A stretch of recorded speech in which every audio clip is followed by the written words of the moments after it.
Hello বন্ধুরা, এমকে trading একাডেমির পক্ষ থেকে আপনাদের সবাইকে হার্দিক অভিনন্দন জানাচ্ছি আজকের অ্যানালাইসিস ভিডিওতে। আজ জুলাই মাসের প্রথম দিন বুধবার। কার কেমন ট্রেড হয়েছে, কে কেমন প্রফিট করেছেন প্রত্যেকে কমেন্টে জানাবেন।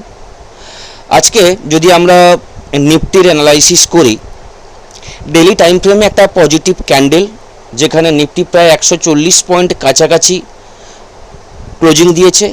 Nifty bank 490 point positive closing দিয়েছে। সেন্সেক্স 443 পয়েন্ট পজিটিভ ক্লোজিং হয়েছে। কালকে জুন মাসের এক্সপায়ারি ছিল, তো আমরা প্রায় দেখে থাকি মান্থলি এক্সপায়ারির পরের দিন একটা পজিটিভ মোমেন্টাম মার্কেটে আমরা দেখতে পাই। জেনারেলি প্রতি মাসের ক্লোজিংয়ের পর একটা পজিটিভ র্যালি হয়। সেই অনুযায়ী আজকে মার্কেটে আমরা একটা র্যালি দেখতে পেয়েছি প্রতিটা ইন্ডেক্সে।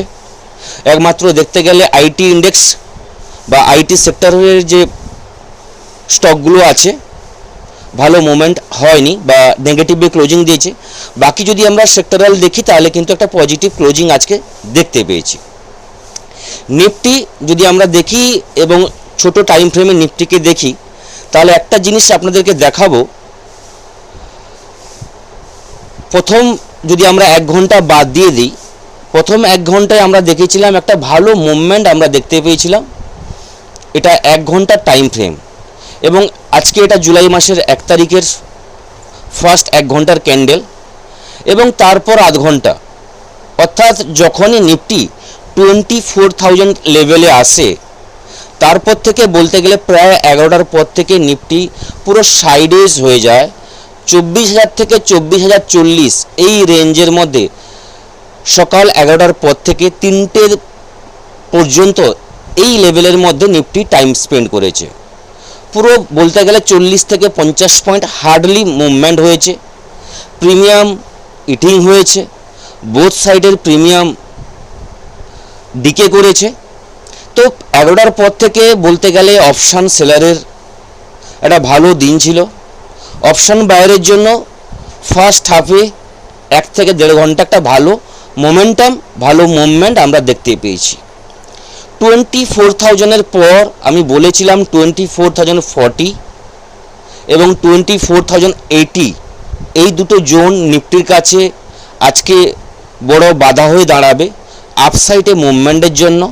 এবং ডাউনের জন্য বলেছিলাম 23,940 যদি ব্রেক করে যায় তাহলে সেখান থেকে একটা বড় ফল আমরা দেখতে পাবো বা ডাউনের দিকে মোমেন্ট আমরা দেখতে পাবো। যথারীতি মর্নিংয়ে 24,000 লেভেল ব্রেক করার পর 24,040 এই 40 পয়েন্টের মধ্যে পুরো দিনটা টাইম কাটিয়েছে। ওভারঅল আজকের দিনে 140 পয়েন্ট পজিটিভ ক্লোজিং দিয়েছে। কালকে সেন্সেক্সের এক্সপায়ারি আছে, মোমেন্টাম ডে থাকতে পারে কালকে। এবার যদি কালকে মোমেন্টাম থাকে তাহলে নিফটিতে ট্রিগার পয়েন্ট বা ট্রিগার লেভেল আমাদের কাছে কি কি হবে, কোন লেভেলে আমরা বাই করতে পারবো, কোন লেভেলে আমরা প্রফিট বুকিং করব, এই বিষয়গুলো আজকে আলোচনা করব। আলোচনায় যাওয়ার আগে প্রতিদিনের মতো আজকেও বলবো ডিসক্লেমার প্রত্যেকে ভালো করে পড়ে নেবেন, কারণ এখানে ভিডিওতে যা কিছু ইনফরমেশন আমি প্রোভাইড করছি এটা আমার ব্যক্তিগত মতামত, কারণ আমি সেবি রেজিস্টার অ্যানালাইসিস্ট নই। তো আপনি আপনার ট্রেড নেওয়ার আগে আপনি আপনার ফিনান্সিয়াল অ্যাডভাইসারের কাছে অবশ্যই কনসাল্ট করে তারপর কিন্তু ট্রেডটা নেবেন। এবার যদি নিফটির অ্যানালাইসিসে আসি এবং ডেলি টাইম ফ্রেমে একদিনের ক্যান্ডেল আমরা দেখি, তাহলে একটা জিনিস আপনাদেরকে দেখাবো। লাস্ট কয়েকদিন ধরে নিফটি একটা রেঞ্জের মধ্যে ট্রেড করছে, অর্থাৎ জুন মাসের 15 তারিখ থেকে আজকে জুলাই মাসের 1 তারিখ, 1, 2, 3, 4, 5, 6, 7, 8, 9, 10, 11, 12 দিন নিফটি একটা রেঞ্জে ট্রেড করছে। এই 12 দিনের যদি হায়ার জোন এবং লোয়ার জোন আমরা মার্ক করি, তাহলে লোয়ার জোন আসছে 23,780 এবং যদি হায়ার জোন দেখি আমরা 24,260। তাহলে এইটুকু আপনারা বুঝতে পারছেন যে যতক্ষণ না এই রেঞ্জ, এই 12 দিনের রেঞ্জ নিফটি ব্রেক করে ক্লোজিং দিচ্ছে আইদার সাইড, নিফটিতে বড় মুভমেন্ট আমরা কিন্তু পাবো না।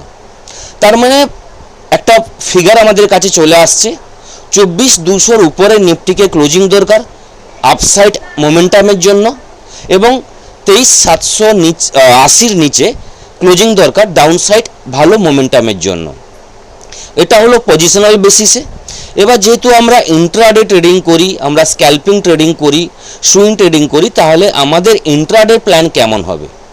তাহলে কালকের জন্য বলবো, নিফটি আজকে ক্লোজিং দিয়েছে 24,000-এ ক্লোজিং দিয়েছে, বলতে গেলে 24,005, 24,000 একটা রাউন্ড ফিগারটাকে 24,000টাকে আজকে হোল্ড করতে পেরেছে।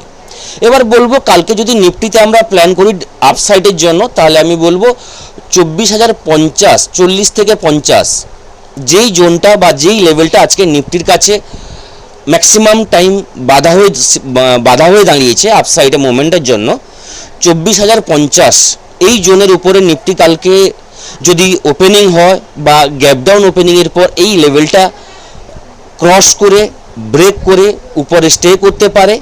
কিন্তু মনে রাখতে হবে একটা পজিটিভ স্ট্রং ক্যান্ডেল দরকার, তারপরে কিন্তু আমরা পজিটিভলি একটা ট্রেড নিতে পারবো, যেখানে নিফটির নেক্সট টার্গেট আমরা রাখতে পারি 24,080 এবং তারপরে টার্গেট রাখবো 24,120।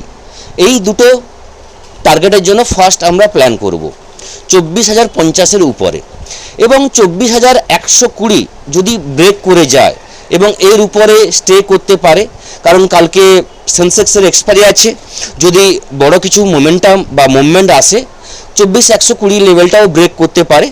তবে ব্রেক করে কিন্তু স্টে করলে নিফটি 24,200 দিকে একবার যাওয়ার চেষ্টা করবে। তবে প্রতিটা আপসাইডে বা প্রতিটা উপরে যে বাধাগুলো আছে, প্রতিটা বাধাই কিন্তু একটা রেসপেক্ট নিফটি দেওয়ার চেষ্টা করবে, এবং সেখান থেকে স্ক্যাল্পিং ট্রেড আমরা ডাউন সাইডের দিকে অবশ্যই আমরা পাবো। তাহলে আপসাইডের যে প্ল্যানটা অবশ্যই আপনাদের সঙ্গে আমি ক্লিয়ার করতে পারলাম। এবার যদি ডাউনের দিকে ট্রেড নিতে হয়, তাহলে বলবো 23,980, 23,980-র নিচে যদি নিফটি কালকে ওপেনিং হয়, গ্যাপ ডাউন ওপেনিং অথবা ফ্ল্যাট ওপেনিং অথবা পজিটিভ ওপেনিংয়ের পর 23,980 লেভেলটা ব্রেক করে যায় এবং এর নিচে নিফটি 5 মিনিট ট্রেড করা শুরু করে, তাহলে সেখান থেকে নিফটির জন্য আমরা ডাউনের দিকে ট্রেডের প্ল্যান করব, যেখানে নিফটির ফার্স্ট টার্গেট থাকবে 23,940। 23,940 যদি ব্রেক করে যায়, তাহলে নিফটির নেক্সট টার্গেট থাকবে 23,880 থেকে 23,890, এই জোনটার জন্য আমরা প্ল্যান করব। এবং 23,880 যদি ব্রেক করে, তাহলে 23,800 এবং 23,780 যেটা আমাদের মেন টার্গেট আছে ডাউন সাইডে বা সাপোর্ট জোন, বড় সাপোর্ট জোন, সেই 23,780, 23,800 জোনের জন্য কিন্তু পরপর কিন্তু প্ল্যান করব। এবার এইটুকু আপনারা বুঝতে পেরেছেন, যেহেতু আমরা ইন্ট্রাডে ট্রেডিং করি, আমরা স্ক্যাল্পিং ট্রেডিং করি, তাহলে আমাদের টার্গেটগুলো খুব ছোট ছোট থাকবে, কারণ মার্কেট যেভাবে রেঞ্জ ট্রেড করছে সেখানে ছোট ছোট টার্গেট নিয়ে আমি আমার পয়েন্ট নিয়ে কিন্তু সেফলি ক্যাপিটালকে সেভ রেখে অবশ্যই কিন্তু আমার দিনটা ক্লোজ করা অবশ্যই উচিত। এবার যদি যে লেভেলগুলো বললাম, নিফটি নেক্সট উইকে যদি 24,260 বা 23,780-র নিচে নিফটি ক্লোজিং দেয় পুরো উইকের মধ্যে, তাহলে কিন্তু আমরা নেক্সট লেভেলের দিকে আমরা পরপর কিন্তু প্ল্যান করব। এবার যেহেতু কালকে সেন্সেক্সের এক্সপায়ারি আছে, সেন্সেক্সে যদি আমরা লেভেল আজকে দেখি, সেন্সেক্সও নিফটির মতো আজকে র্যালি করেছে, নিফটির মতো কিন্তু মুভমেন্ট আমরা দেখতে পেয়েছি। ফার্স্ট হাফে 1 থেকে 1.5 ঘন্টার পর সেন্সেক্সেও কিন্তু মোমেন্টাম নেই, যেখানে নিফটি 30 থেকে 40 পয়েন্ট রেঞ্জে নিফটি ট্রেড করেছে, সেন্সেক্স সেখানে 100 পয়েন্ট পুরো দিন টাইম কাটিয়েছে। এবং সেন্সেক্স আজকে ক্লোজিং দিয়েছে 76,922-এ ক্লোজিং দিয়েছে, 443 পয়েন্ট পজিটিভলি ক্লোজিং দিয়েছে।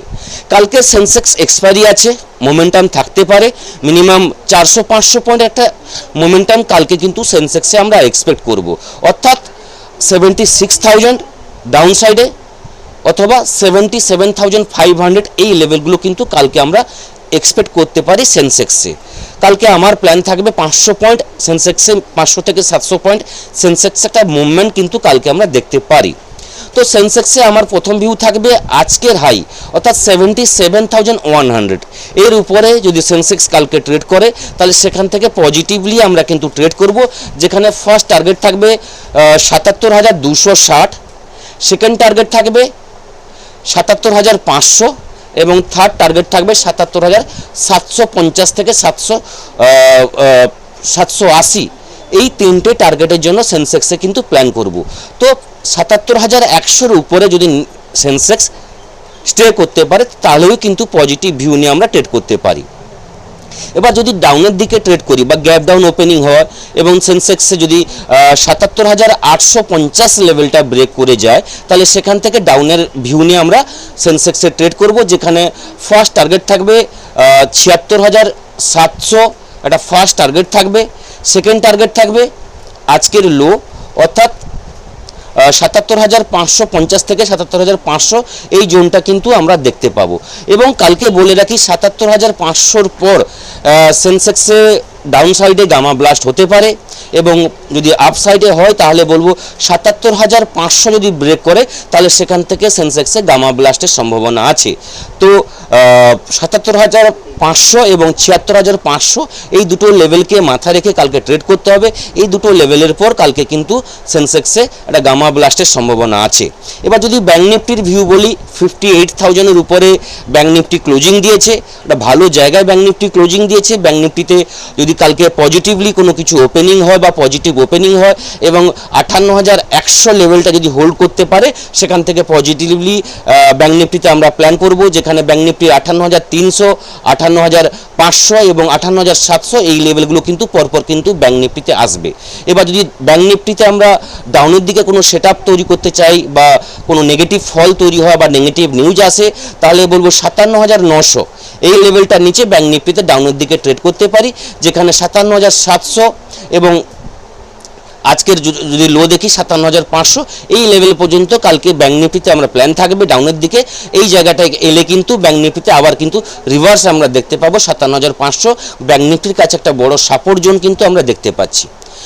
আশা করি নিফটি, ব্যাঙ্ক নিফটি, সেন্সেক্সের ভিউ আপনাদের সঙ্গে আমি ক্লিয়ার করতে পারলাম। কালকের ভিউ যদি আমরা গ্লোবাল মার্কেট দেখি তাহলে ইউএস মার্কেট, তার মধ্যে দাও 150 পয়েন্টের কাছাকাছি নেগেটিভ আছে, ন্যাসডাক 393 পয়েন্ট পজিটিভ আছে।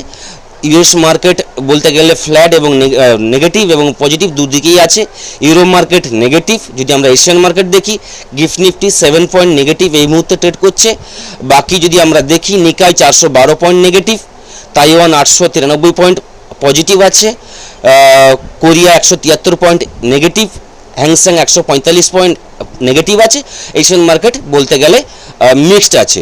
যদি আমরা কমোডিটিস মার্কেট দেখি তাহলে 72 পয়েন্ট ব্রেন্ট ক্রুড অয়েল এবং ক্রুড অয়েল 69 রুপিজে দাঁড়িয়ে আছে। তো এদিক থেকে কোনো কিছু এখনও পর্যন্ত নেগেটিভ নিউজ এই মুহূর্তে নেই। Global market flat to negative, flat to পজিটিভের একটা ইঙ্গিত এই মুহূর্তে আমরা দেখতে পাচ্ছি, যদিও বা ইউএস মার্কেট রাত্রে ট্রেডিং করবে। এবার যদি এফআইদের ডেটা আমরা দেখে নিই, এফআইদের আজকে সেলিং হয়েছে 1,155 কোটি টাকা সেলিং করেছে, ডিআইরা 2,971 কোটি টাকার বাইং করেছে। তো এফআইদের পক্ষ থেকে একটা নেগেটিভ সেন্টিমেন্ট কিন্তু কাজ করছে ওভারঅল মার্কেটে। তো এই থাকলো কালকের ওভারঅল নিফটি, ব্যাঙ্ক নিফটি, সেন্সেক্সের ভিউ। যা কিছু বাকি থাকছে লাইভ মার্কেটে ফ্রি টেলিগ্রামে আমি আপনাদের সঙ্গে শেয়ার করব। সবাই ভালো থাকবেন। থ্যাংক ইউ, ধন্যবাদ।